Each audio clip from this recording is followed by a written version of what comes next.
The scent of Vermont pine needles hits me as I step out of my modest Volvo, the crisp autumn air carrying whispers of approaching winter. Lakeview Resort towers before me, its stone facade reflecting golden hour sunlight across Lake Champlain. My simple black dress feels like armor as I smooth non-existent wrinkles, a habit from childhood when mother's critical eye found fault in every wrinkle, every hair out of place. I check my watch, 6:45 p.m. 15 minutes early, exactly as planned. The resort's grand entrance beckons with warm light spilling onto marble steps. Inside, crystal chandeliers cast rainbow prisms across wood-paneled walls, and the murmur of wealthy voices drifts from the main ballroom. Father's 75th birthday celebration is already in full swing. "Meredith, darling." Mother's voice cuts through the ambient chatter. Elizabeth Hale glides toward me in a champagne-colored gown that probably cost more than my car. Her embrace is stiff, practiced, the kind reserved for country club acquaintances rather than daughters. "You made it." The familiar scent of Chanel number 5 threatens to choke me. "Of course, Mother. I wouldn't miss Dad's birthday." Her eyes sweep over my dress, cataloging every perceived flaw. Well, you look comfortable." She loops her arm through mine, steering me away from the main reception area. "Come with me, sweetheart. We need to discuss seating arrangements." My stomach tightens. After 38 years, I know that tone. The ballroom stretches before us in cream and gold splendor. Round tables draped in crisp white linens dot the space, each one a small island of privilege. But Mother guides me past the elegant place settings, past the crystal stemware catching light like diamonds, past the arrangements of white roses and silver candelabras. We stop at a smaller table near the back wall. Cartoon napkins featuring smiling animals are arranged in cheerful triangles. Plastic cups in primary colors stand ready for juice. The children's table. "We thought you'd be more comfortable here," Mother says, patting my arm. "You know how the conversation gets at these events. All business talk and stock portfolios. This way you won't have to pretend to keep up." Ice spreads through my chest. Through the gap between tables, I can see the main dining area where my siblings will sit with their spouses. Wesley discussing his latest legal victories. Clark boasting about real estate developments. Tara holding court about her boutique success. My fingers tighten around my clutch purse, its smooth leather familiar against my palm. 3 years ago at Christmas, I'd given them each carefully selected tech stocks that had tripled in value. Wesley had smirked and said, "Some of us make real money, not computer pennies." They'd laughed, the way they always laughed at my cute attempts to play in their world. "The children will love having you here," Mother continues. "You've always been so good with them. More their speed, really." I remember our family's tradition of ranking yearly achievements at holiday gatherings. The way I always ended up last, my work in medical technology dismissed as playing with computers. The constant reminders that I wasn't quite measuring up to the Hale family standard of success. My silence stretches a beat too long. Mother's perfectly penciled eyebrows draw together. "Darling, you understand, don't you? We're just trying to make everyone comfortable." I look at the children's table with its cheerful decorations, then at the adults' table with its crystal and fine china. The divide couldn't be clearer if they'd drawn a line on the floor. "Of course," I say quietly, setting my clutch on the table beside a napkin featuring a grinning giraffe. "I understand perfectly." My young nieces and nephews burst through the ballroom doors, their excited chatter filling the space. They spot me and wave enthusiastically. I wave back, managing a genuine smile. They, at least, have always been happy to see me. I check my watch again. 7 p.m. Everything right on schedule. Mother pats my shoulder one last time before drifting away to greet more prestigious guests. I settle into my chair at the children's table, smoothing my dress once more. The familiar ache of exclusion sits heavy in my chest, but underneath it, something else builds. Something that feels like patience, like purpose, like power. My phone buzzes in my clutch. A text from my executive assistant. "Jet standing by. Board members confirmed for 9 p.m. I tuck the phone away, allowing myself a small smile. They've made their choice about where I belong. Soon they'll learn about mine. The champagne glasses clinked at the main table, drawing my attention from helping my young nephew cut his chicken fingers. Wesley stood, his crystal flute catching the warm light of the chandeliers. The same self-satisfied smile he'd worn since law school stretched across his face. "A toast," he announced, "to another banner year for the Hale family." My siblings preened at their mahogany throne of a table while I sat surrounded by cartoon napkins and juice boxes. Clark adjusted his Italian silk tie before rising. The Arlington Heights development cleared its final hurdle last month, $14 million in pure profit. He paused for the appreciative murmurs. "Though I suppose that's just another day at the office for us Hales." I dabbed my nephew Tommy's chin as he struggled with his ketchup. A dollop had already stained his dress shirt. "There you go, buddy. Small bites, remember?" Wesley cleared his throat. "And speaking of victories, my firm just won the Westbrook case. $6.5 million in damages." He smirked in my direction. "Some of us choose ambition while others prefer comfort." Mother's tinkling laugh carried across the room. Meredith has always been different that way.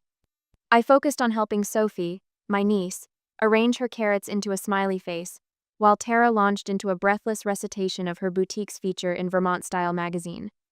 The familiar knot formed in my stomach, the same one I'd carried through decades of family gatherings. Father William rose, commanding attention with his imposing height. "Success runs in our blood." His gaze swept past me. "Well, most of our blood." Uncomfortable laughter rippled through the extended family. I kept my expression neutral as Clark leaned over to Wesley, his words carrying despite his attempt at discretion. "Remember when we convinced Dad to let us use her college fund for our first ventures? She never seemed to need it for anything important anyway." The crystal stemware trembled slightly in my hand. I set it down, focusing on Tommy's struggle with his fork. "Here, let me show you an easier way to hold it," I said softly. A shadow fell across our table. The resort manager approached, his manner notably different from his earlier dismissive greeting. "Miss Hale?" He cleared his throat. "Regarding your special arrangements." "Everything is proceeding as planned," I replied evenly. "Thank you for checking." He nodded with newfound deference and retreated. A young server passing with water refills paused near my chair. "My brother works for your company," she whispered. "He says you're amazing." I gave her a small smile as she hurried away. At the main table, Wesley was holding court about his latest court victory while Mother beamed. The familiar tableau of family hierarchy played out exactly as it had for decades.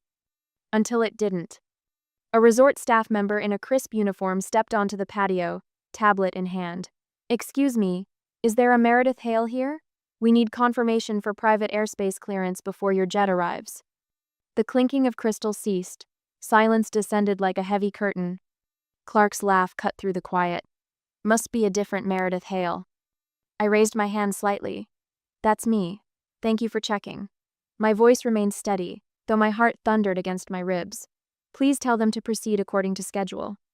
The staff member nodded and departed, leaving behind a vacuum of disbelief. Wesley's champagne glass froze halfway to his lips. Mother's fingers clutched her pearls. Tommy tugged at my sleeve. "Aunt Meredith, can we see your airplane?" I smiled at him, ignoring the intense stares from the main table. "Maybe next time, sweetheart? Right now, let's finish your dinner." The weight of unasked questions hung in the air like storm clouds. But for the first time in decades of family gatherings, I wasn't the one feeling small. Let them wonder. Let them stew in their assumptions and dismissals. The truth would reveal itself soon enough, and I didn't need to say a word. The jet's arrival would speak volumes more than I ever could. "Meredith," Mother called, her voice strained. "Darling, what's this about a private jet?" I helped Tommy spear another piece of chicken. "Just some business arrangements, Mother. Nothing important enough for the main table's discussion, I'm sure." The crystal glasses clinked with considerably less enthusiasm as my siblings exchanged glances. Their carefully constructed narrative was developing hairline cracks, and we all knew it. I checked my watch. 20 minutes until touchdown. Sometimes the sweetest revenge wasn't in what you said, but in what you let others discover for themselves. Wesley's polished loafers clicked against the marble floor as he approached the children's table, his lips curled in that familiar smirk I'd seen at every family gathering since childhood. The resort's crystal chandeliers cast shadows across his face, deepening the condescension in his expression. "Playing pretend with the private jet talk?" He placed his hands on the back of my chair. "That's adorable, Mary. Some things never change, do they?" From the corner of my eye, I caught Tara's theatrical headshake as she leaned toward our cousin Anne. She's always lived in a fantasy world, she stage whispered, loud enough to carry. Remember when she thought she could become a doctor? My mother materialized beside me, her fingers digging into my shoulder. Please don't embarrass us, dear, she hissed through her perfect smile. Not at your father's birthday. I opened my mouth to respond when my phone lit up with a cascade of notifications. The blue glow illuminated the childish placement card with my name written in Comic Sans. My lips curved into a slight smile as I read the message from my VP of Operations. The children around me continued building their napkin towers, blissfully unaware of the tension hovering over their table like storm clouds. My nephew Tommy knocked over his water glass, and I steadied it before it could spill. Sometimes reality is better than fantasy, I said quietly, sitting straighter in my chair. The first distant rumble of jet engines cut through the murmur of conversation. I checked my watch, right on schedule. The sound grew louder, and heads began to turn toward the floor-to-ceiling windows overlooking the resort's private airstrip. Conversations stuttered to a halt as the sleek aircraft descended, its polished fuselage catching the late afternoon sun. The distinctive Halomed Systems logo, a stylized DNA helix intertwined with a medical cross, stood out clearly against the white paint. Father squinted through his bifocals. That looks like one of those medical technology companies, he said, frowning. The ones in the news lately. It is. I took a sip of water. Mine, actually. The silence that followed felt like a physical presence in the room. Wesley's face had lost several shades of color, while Tara's mouth hung open in a most unladylike manner. Mother's hand had frozen on my shoulder, her perfectly manicured nails digging crescents into my skin. Through the windows, I watched my executive team disembark. Marcus in his characteristic navy suit, Sarah's red hair bright against the evening sky, Robert carrying the acquisition paperwork in his leather briefcase. They moved with practiced efficiency, their purposeful strides a stark contrast to the idle wealthy scattered around the resort's dining room. The resort staff parted like a well-choreographed dance troupe, creating a path from the airstrip to the main entrance. The respect in their posture was unmistakable. They'd been briefed on exactly who was arriving. James Chen, my head of legal, entered first. His dark suit was impeccable, his presence commanding as he made his way directly to my table. President Hale, he said, his voice carrying in the hushed room. The board is waiting. The $1.2 billion deal is ready. We just need your signature. The resort's bar televisions flashed with breaking news banners. The closed captioning told the story in stark white text. Halomed finalizes $1.2 billion acquisition of Regional Hospital Network, CEO Meredith Hale to lead integration. Wesley's champagne glass slipped from his fingers, shattering against the marble floor. Mother clutched at her pearls, the string nearly breaking under her grip. Father's face had gone from ruddy celebration to ashen shock in the space of a heartbeat. I stood from the children's table with measured movements, smoothing my simple black dress. Tommy tugged at my sleeve, his young face full of curiosity. Sometimes grown-ups don't see what's right in front of them, I told him softly, ruffling his hair. The words carried no bitterness, just quiet acknowledgement of a truth I'd long since accepted. My team waited by the door, their presence a reminder of everything I'd built while my family was busy dismissing me. I walked toward them, each step measured and calm, the click of my heels against marble matching the steady rhythm of my heart. At the threshold, I paused and turned back to the stunned faces of my family, the same faces that had smiled condescendingly at my cute little computer job for over a decade. The same people who'd relegated me to the children's table at every gathering, assuming my silence meant acceptance rather than strategy. A smile touched my lips, not vindictive, just quietly knowing. Enjoy the rest of Dad's birthday, I said, my voice carrying in the silence. I have a hospital network to acquire. The door closed behind me with a soft click, leaving only the echo of shattered assumptions in my wake. Minutes later, the jet's steps felt solid beneath my feet as I climbed aboard, the familiar contours of the cabin greeting me like an old friend. Such a contrast to the overwrought crystal chandeliers and gilt-framed mirrors of the resort. Here, clean lines and understated luxury spoke of purpose rather than pretense. My executive team settled into their seats with practiced efficiency. Sarah, my CFO, spread documents across the polished table, while Marcus pulled up digital presentations on his tablet. The casual confidence of people who belonged exactly where they were. The Vermont acquisition documents are ready for your review, Miss Hale, Sarah said, sliding a leather portfolio toward me. We've highlighted the key provisions. Through the jet's window, I caught glimpses of my family's increasingly frantic movements on their phones. Wesley's face had gone from smug to sallow as he punched numbers into his cell, no doubt calling every business contact in his directory about Halo Med. Clark made a dash toward the jet, his expensive loafers slipping slightly on the tarmac, but security smoothly intercepted him. "I'm sorry, sir," the guard said, his tone professional but firm.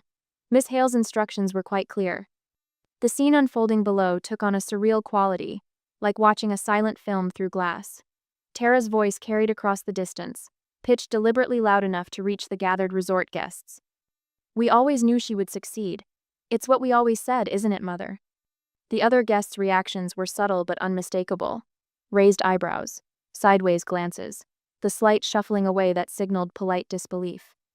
A resort staff member, the same one who'd served us earlier, leaned in to whisper something to her colleague, and I could read the words on her lips. They made her sit at the children's table. Father stepped forward, his usual commanding presence diminished as he attempted damage control. "Just a family joke that went a bit far," he announced to no one in particular. "You know how these things can get out of hand." But the tide had already turned. My team handled the growing media presence with the same quiet competence they brought to everything. James, my head of communications, stood at the edge of the assembled press, his voice carrying clearly. "Miss Hale built HaloMed from the ground up over 11 years, he stated, as photographers snapped images of the journey displayed on his tablet.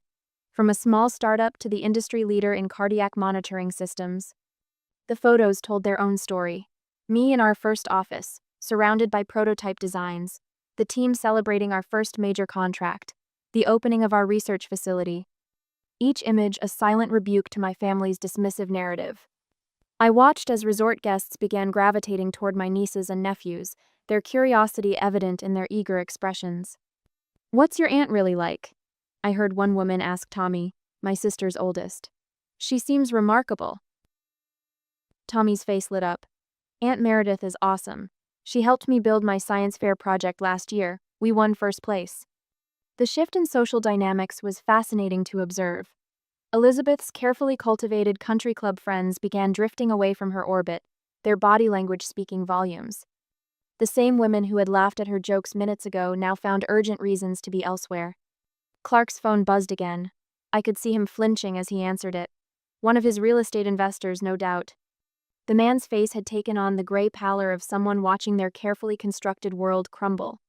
"You didn't recognize a billion-dollar CEO in your own family?" The investor's voice carried clearly in the evening air. "Do you have any idea how this makes us look?" Wesley's legal colleagues were already texting him. I could see him scrolling frantically through messages, his reputation for keen judgment suddenly in question. Tara's fashion contacts, who had ignored her calls for months, were suddenly flooding her phone with requests for introductions. I settled into my seat as the jet's engines hummed to life. Sarah handed me a pen, and I began reviewing the acquisition documents with careful attention. The same attention to detail that had built HaloMed, while my family was busy dismissing my little computer project. "Is there anything else you need, Miss Hale?" Marcus asked. I glanced out the window one final time. The sun was setting over the resort, casting long shadows across the gathered crowd. My family stood frozen in those shadows, watching as their carefully constructed hierarchy crumbled around them. "No," I said quietly. "I think everything is exactly where it needs to be." The jet began its taxi down the runway, leaving behind the resort and its inhabitants. But I knew the real impact of this evening was just beginning to unfold. Sometimes the most effective revenge isn't in what you do, it's in simply revealing what you've already done. A week later, I stare at my phone as the texts roll in one after another, like waves trying to erode my resolve. Wesley's message sits at the top, a masterwork of legal precision without actually accepting responsibility.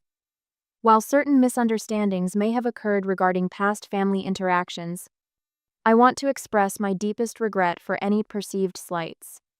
My thumb hovers over the delete button. 3 more messages pop up. Elizabeth, claiming her motherly protection was behind her actions all these years. As if relegating me to children's tables and dismissing my capabilities was some twisted form of love. Family should stick together, reads my father's text. We can work this out, princess. Princess. He hasn't called me that since I was 7. Through my office window, Manhattan stretches out before me, buildings catching the morning light. My executive assistant knocks and enters, tablet in hand. The hospital network acquisition documents are ready for your signature, she says. And your brother's law firm called again? They're very interested in representing Halomed in future ventures. I allow myself a small smile. Declined with thanks. The board meeting room feels different today. 11 years ago, I started Halomed in my garage apartment with my grandmother's inheritance and a vision everyone else called impossible. Now I sit at the head of a gleaming mahogany table, watching my team present the final details of our $1.2 billion acquisition. My phone buzzes again. A family friend this time. Your mother is devastated by this misunderstanding, Meredith. Think of what this could do to the family's reputation. I turn the phone face down as my CFO begins his presentation. The numbers tell a different story than my family's narrative. Thousands of jobs created, breakthrough medical technologies saving lives daily, awards and recognition I never mentioned at family gatherings. Miss Hale? My attorney slides the final contract across the table. Once you sign, the integration can begin. The pen feels heavy in my hand, not with doubt, but with the weight of purpose. Each stroke of my signature represents a choice made long ago, when I decided to build something meaningful instead of chasing my family's approval. A week later, I stand at the entrance to Lakeview Resort, watching as the old sign comes down. The new one reads, "This property is now owned by Eastland Partners." Below it, a smaller plaque catches the morning sun. No event seating will be arranged based on perceived personal success. My phone rings Clark this time. His real estate proposal sits unopened in my email, just like Wesley's firm's pitch. The call goes to voicemail. Inside the resort, staff members are already implementing the new policies. The old hierarchy of table assignments is gone, replaced by a system that treats every guest with equal consideration. I run my hand along the polished wood of the reception desk, the same desk where, just weeks ago, I was directed to the children's table at my father's birthday party. The remodeling plans are ready for your review, the resort manager says, handing me a folder.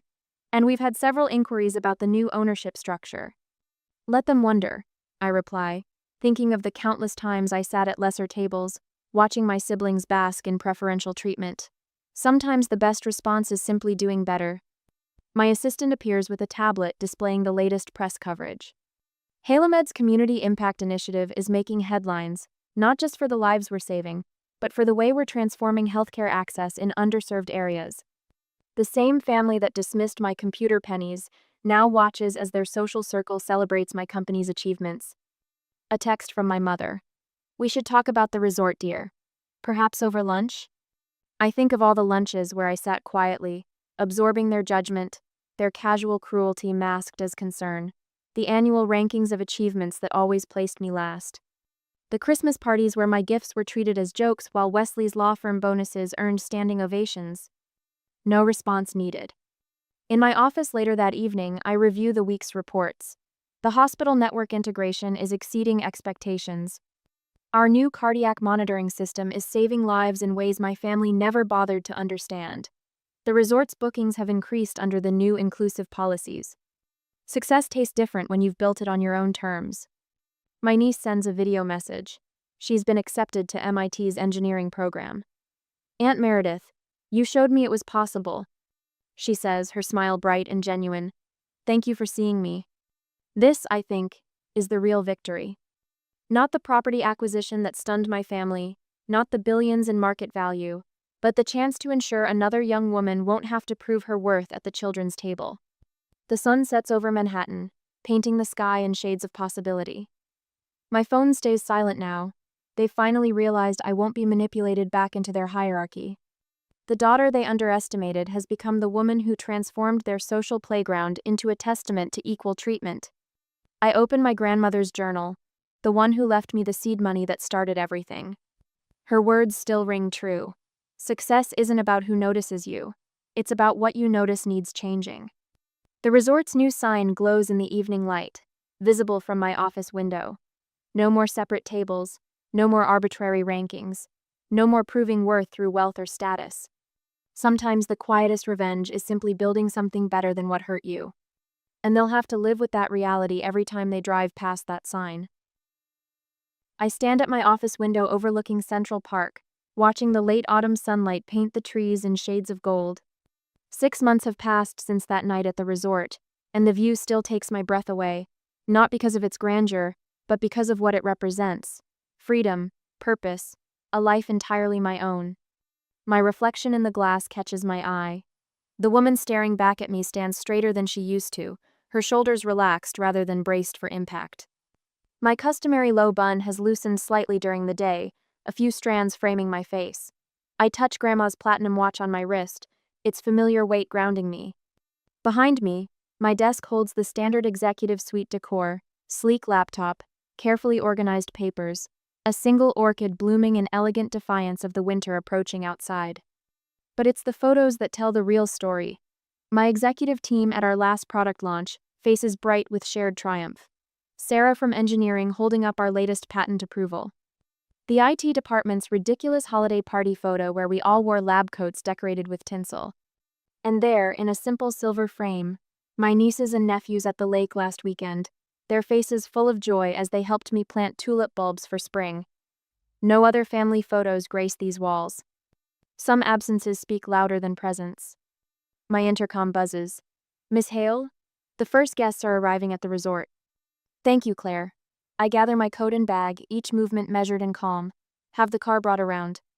The drive to Vermont passes in a blur of colored leaves and clear sky. I've made this journey countless times, but never quite like this.